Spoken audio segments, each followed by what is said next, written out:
नमस्कार दोस्तों, आपका अपने YouTube चैनल डेली न्यूज पर स्वागत है। आज फिर हम आपके सामने पीएमसी बैंक से रिलेटेड एक नई अपडेट के साथ उपस्थित हैं। तो इस अपडेट के बारे में पूरी जानकारी के लिए वीडियो को अंत तक देखिएगा। ज़्यादा देर न करते हुए चलिए वीडियो को शुरू करते हैं।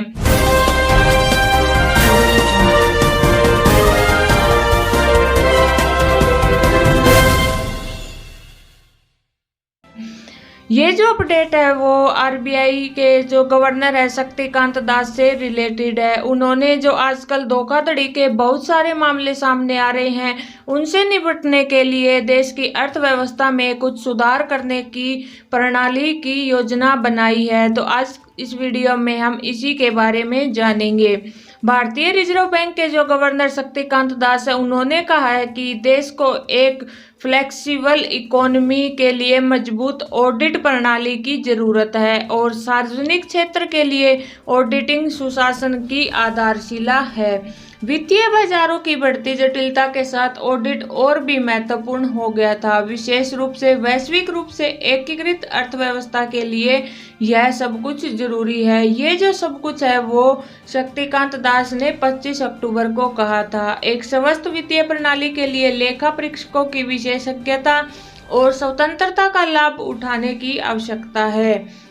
आरबीआई के गवर्नर ने कहा, national academy of audit and accounts को राज्यपाल की टिप्पणियां महत्वपूर्ण है क्योंकि हाल ही में वित्तीय क्षेत्र की धोखाधड़ी के कई मामले सामने आई हैं, जहां ऑडिट रिपोर्ट और वित्तीय विवरणों में हेरफेर किया गया था।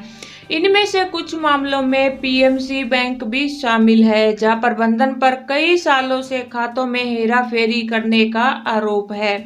दास ने कहा कि उपलब्ध सूचनाओं के आधार पर आर्थिक निर्णय किए जा रहे थे और गलत जानकारी के कारण गलत निर्णय हो सकते हैं। यदि कोई बैंक गलत जानकारी के आधार पर ऋण स्वीकृत करता है तो इससे नुकसान होगा और बैंकों को जोखिम से बचना होगा। आर्थिक स्थिरता हितधारकों के बीच विश्वास पर आधारित थी और यह व्यवस्था में विश्वास पैदा करने के लिए सर्वोपरि हो गई थी। यह बैंकिंग उद्योग के लिए विशेष रूप से प्रासंगिक था क्योंकि इसमें सार्वजनिक जमा राशि थी। दास ने कहा कि आरबीआई की निगरानी ऑडिट गुणवत्ता, संपत्ति की गुणवत्ता के आकलन और तथाकथित अभिनव लेखांकन प्रथाओं पर ध्यान केंद्रित कर रही थी। दास ने साथ में यह भी कहा कि भारत में बहुत बड़ी संख्या में सक्षम लेखा परीक्षक थे, लेकिन कुछ समस्या क्षेत्र भी थे। अक्षमता की कमी, सत्यनिष्ठता की हानि और स्मार्ट अकाउंटिंग प्रथाओं की जांच करने में असमर्थता, जैसे कि मुनाफे को कम करना और देनदारियों को कम करना, उनके द्वारा पहचानी गई समस्याओं में से एक थी। देर से केंद्रीय बैंक ने नियमों का उल्लंघन करने वाले संबंधित पक्ष लेन देन के कई उदाहरणों की पहचान की थी।